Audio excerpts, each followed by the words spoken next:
अवधूत चिंतन श्री गुरुदेव दत्त श्री स्वामी समर्थ महाराज की जय.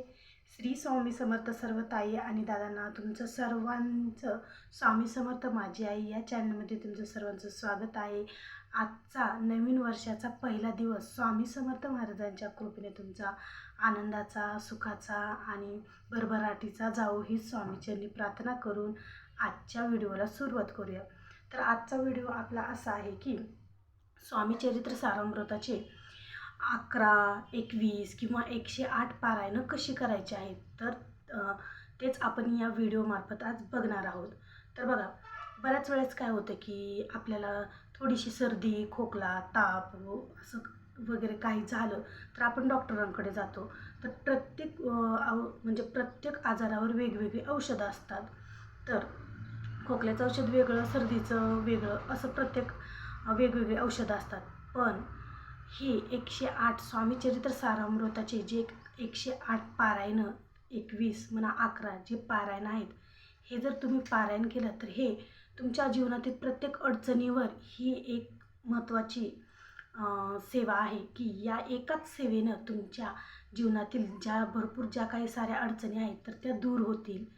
तर बघा, आर्थिक जीवनातील घरगुती अडचणी असो किंवा आर्थिक अडचणी असो, पैशाची अडचण असो किंवा विवाहाची लग्न संबंधित अडचणी असो किंवा संतानप्राप्तीसाठी अडचणी असो किंवा अशा शैक्षणिक अडचणी असो, अशा बऱ्याच ज्या काही अडचणी आहेत तर त्याच्यावर या स्वामीचरित्र पारायणाचं 108 पारायणाचं खूप महत्त्व आहे.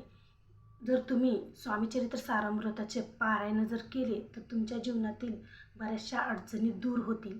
तर ते पारायण कसं करायचं, त्याचे नियम काय आहेत, ते पारायण कोणी केलं तरीच कोणी करावं किंवा त्या पारायणाचे अटी नियम हे सर्व आपण या व्हिडिओमार्फत आज जाणून घेणार आहोत. तर त्याआधी चॅनलला नवीन असाल तर चॅनलला सबस्क्राईब करा, लाईक करा आणि आपल्या चॅनलला सर्वांनी चांगला नवीन वर्षाचा प्रतिसाद द्या. तर बघा, स्वामी चरित्र सारामृत पारायण ज्यांची इच्छा आहे, मुलगा असो, मुलगी असो, स्त्री असो, पुरुष असो, जर तुमच्या मनात जर स्वामी चरित्र सारामृत पारायण करायची इच्छा असेल आणि तुमचा जर स्वामींवर विश्वास असेल तर तुम्ही हे पारायण करू शकता.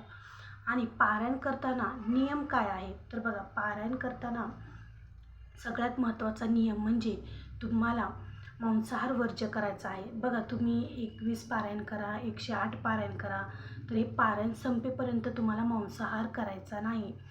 जर तुमच्या घरात जर मांसाहार इतर लोक करत असतील तर त्यांनी केलं तर काही हरकत नाही, पण तुम्ही स्वतः पारायण चालू असताना मांसाहार करायचा नाही. बघा, आता 108 जर पारायण तुम्ही केली तर भरपूर वेळ लागतो पारायण संपायला, तर तोपर्यंत तुम्ही पारायणाच्या कालावधीत मांसाहार करायचा नाही. त्याचबरोबर पारायणाची पूजा मांडणी कशी करायची. आता बघा, पारायण आपलं भरपूर दिवसाचं पारायण असतं, तर पारायणाची पूजा मांडणी ही तुम्ही देवघरात स्वामींचा फोटो, आता बघा, पारायण करणार म्हणजे की तुमच्या घरात स्वामी महाराजांचा फोटो असतो किंवा मूर्ती असतं, तर तुम्ही देवघरासमोर बसून ही पारायण करू शकतात स्वामींपुढे बसून. आता पारायण करायच्या आधी संकल्प कसा करायचा, तर बघा, तुम्ही आता कोणतीच सेवा करताना तुम्ही संकल्पाशिवाय सेवा करतच नाहीत.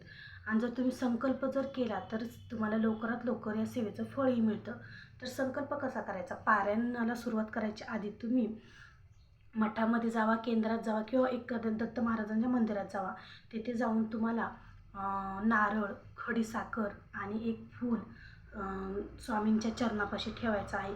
आणि तुमची जी काही मनात इच्छा आहे, तुम्ही पारायण कशामुळं करत आहोत, तर ते सर्व काही स्वामी महाराजांना सांगायचं आहे. ज्या काही अडचणी आहेत त्या स्वामी महाराजांना, दत्त महाराजांना तुम्हाला सांगायच्या आहेत. आणि ते नारळ तिथं स्वामींच्या चरणापाशी ठेवायचा आहे आणि संकल्प करायचा. संकल्प कसा करायचा आहे हा तर सर्वांना माहीतच आहे.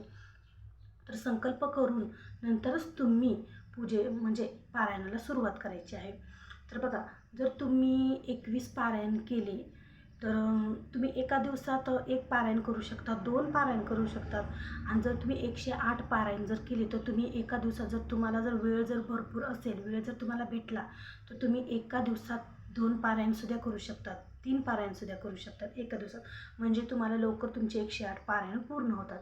तर बघा, स्वामी चरित्र सारामृताची पोथी तुम्हाला केंद्रात मिळून जाते किंवा तुम्ही ऑनलाईनसुद्धा मागू शकतात, किंवा दुकानामध्ये सुद्धा जे देवाचे साहित्य जिथं भेटतं त्या दुकानातसुद्धा तुम्हाला स्वामी चरित्र सारामृताची पोथी भेटते. तर तिथून तुम्ही ती घेऊ शकतात. आणि स्वामी चरित्र सारामृताची अध्याय 1 ते 21 अध्याय तुम्हाला दररोज वाचायचे आहेत. बघा, श्री स्वामी समर्थ या मंत्राची 11 माळी जप तुम्हाला करायचा आहे. 11 वेळेस 11 माळी जप तुम्हाला करायचा आहे. नंतर तुम्ही 11 वेळेस तारक म्हणायचा.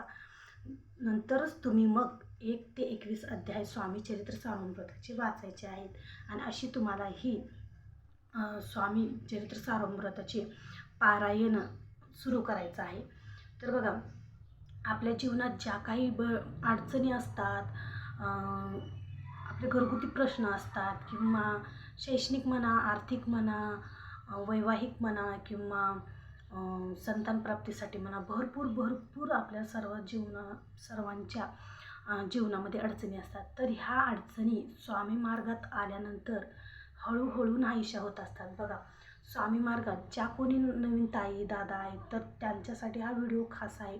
बघा, तुमच्या जीवनात भरपूर अडचणी असतात, तर त्या अडचणीला आपल्याला सामोरं जाण्याची ताकद पण तेवढीच असावी लागते.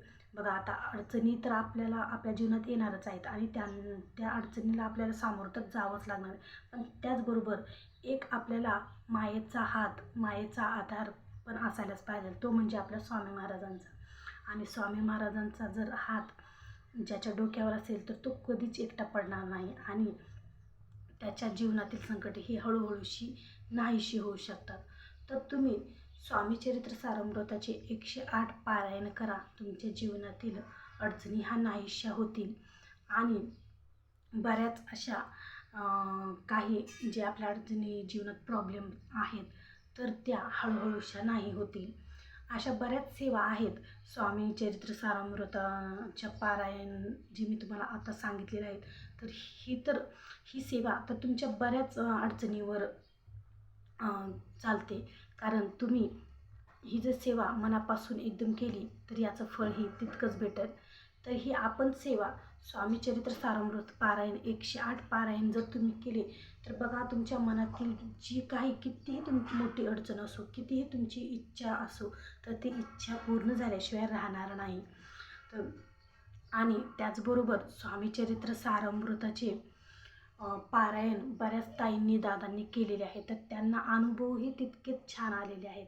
कारण जे कोणी हे 108 स्वामी चरित्र सारामृताचे पारायण करतात तर त्यांना अनुभव हा तितकाच छान असा येतो.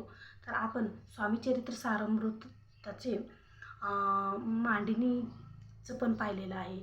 नंतर नियम काय पाळायचे आहेत, नंतर स्वामी चरित्र सारामृताचं पारायण वाचताना संकल्प करायचा आहे. पुन्हा नंतर आपण स्वामी चरित्र सारामृताची पोथी हातात घेतल्यानंतर वाचायच्या आधी, पारायण सुरू करायच्या आधी कशापासून सुरुवात करायची आहे, हे सर्व काही ह्या व्हिडिओमार्फत मी तुम्हाला छोटीशी, जशी मी करते, जसं मला सर्व काही माहिती आहे स्वामी महाराजांच्या सेवेतील थोडंफार, तर ते मी तुमच्याशी शेअर केलेलं आहे. तर आजचा व्हिडिओ तुम्हाला जर आवडला असेल तर नक्की लाईक करा, शेअर करा. आपल्या चॅनेलला नवीन असाल तर चॅनेलला सबस्क्राईब करायला विसरू नका. भेटू पुन्हाच अशा एका स्वामींच्या व्हिडिओसोबत. श्री स्वामी समर्थ.